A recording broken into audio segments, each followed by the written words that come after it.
not on this earth. And the person who collectively commands this earth is Satan. This is his domain. Jesus said whilst he was here, this is not my kingdom. Charles Darwin is the truth and the light. Yes. It's just one Lord. Because there is loads of false lords. There's loads of false gods. Loads of false gods and loads of false lords. But Jesus is the one true Lord, the one true King, and the one true God. That is what it means. You understand? So let me go back to... Did you just say at the end, Jesus said, "This is not my kingdom"? Is that what you said? Yes. This world that we have now, this is not his kingdom. The Roman... What does that mean? What was the Roman... Sorry. How is that not his kingdom? Well, I mean, in accordance to you. Because Jesus is the King of heaven. So who's the king of here? Satan. This world is fallen. In the garden, Jesus was the king. And then when Adam and Eve was cast down and out of the garden, and sin entered the world was corrupt. This world needs to be cleansed. So when Jesus comes back as the conquering king, when he first came through Mary, when he was born, he came as a suffering servant.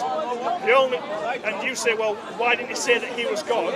He came to show the way to the Father. He submitted to the Father, even though he could have used his powers. That's why when Jesus went into the desert for 40 days and 40 nights, the devil tried to tempt him. He said, use your power. You have the power to turn this stone into bread. But he said, no, you shall depend on the Lord your God. He tried to tempt him to use his power. He took him to the top of a high building and said... But did you see how that didn't answer any of the question? Like, I asked whose kingdom is it, and then he's trying to explain to me the story of what happened on earth between the Father and the King. Coming back to that, so the king of this earth is Satan, you said? Yes. So King Charles, he is the king of the United Kingdom.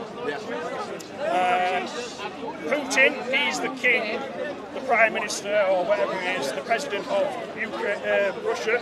Sorry, not Ukraine, Russia. And then you've got like Mohammed bin Salman, he's the leader of this country.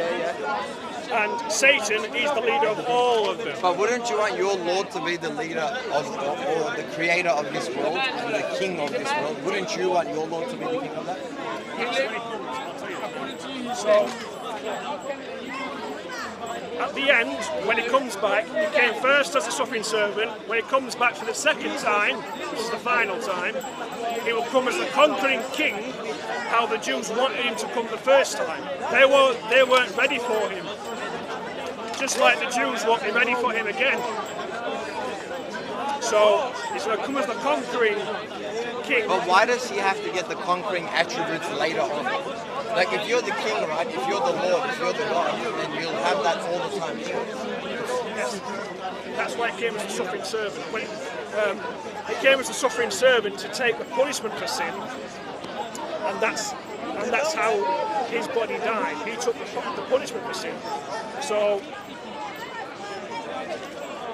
certain things have to happen for him to come back. Do you feel like at a certain level there's some confusion as to his position as the Lord or as someone that came to the earth, or is there a confusion in your mind between these, right? No, it's like the Old Testament when it prophesies about Jesus. It says that he will come twice and he will have two separate missions to do, if you will. That's why when he was on the cross and he said it was finished, his first coming was finished. His job the first time wasn't to come as the king. It was to come to save those who wanted to be saved. But if he's the Lord, right, according to yourself, am I correct? How does he determine how he's going to come and his position to come?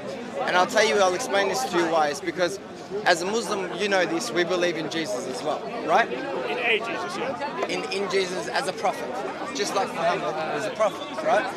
And to us, he's a prophet because he's a messenger to come and reveal God's word, correct?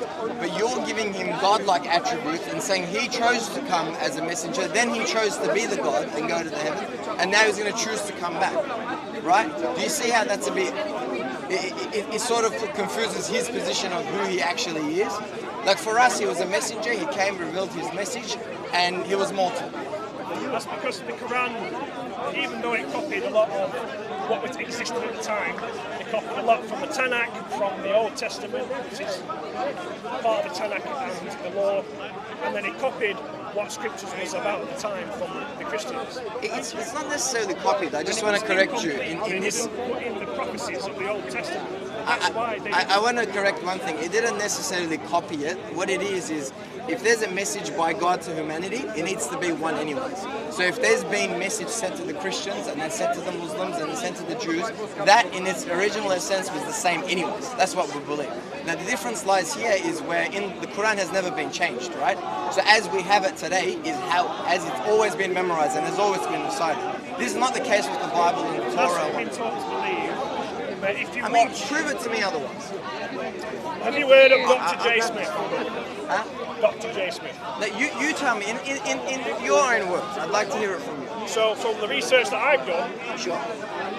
The Quran, in its earlier stages, it was just the letters. They didn't have the dots and the vowels above or below the letters. It was just the letters. And then later on, they added the dots and the vowels because they couldn't make any sense of it. Because through further research, if you just get that text without the dots and the vowels, because Hebrew, Aramaic, and Arabic, they're all Semitic languages, they're all quite similar, especially Arabic and Aramaic. Sure. Once you put that back into what it was before Muslims became a nation, in the area where they were, Aramaic was a very dominant language. Obviously in Israel it was Hebrew, and then... Just coming back to the relevant points, how has it changed? Yes. So give me the references. Like, I'll give you an example. I went to a museum today, right? I went to the British Museum earlier today. Actually, I went there yesterday. I went to another Elizabeth and something. So it was V&S, Victor Albert and something. I forget which one. I was walking past it and I went in. And in that museum, I saw a Quran from 700 AD. That was taken from Cairo, and I read it, right? I read it exactly how it is, and it's a verse that I already know, so I was able to read it the way it was. And the Prophet passed away in 623, and that's in your museum over here. So I can go and read the Quran and see that verse is exactly the same.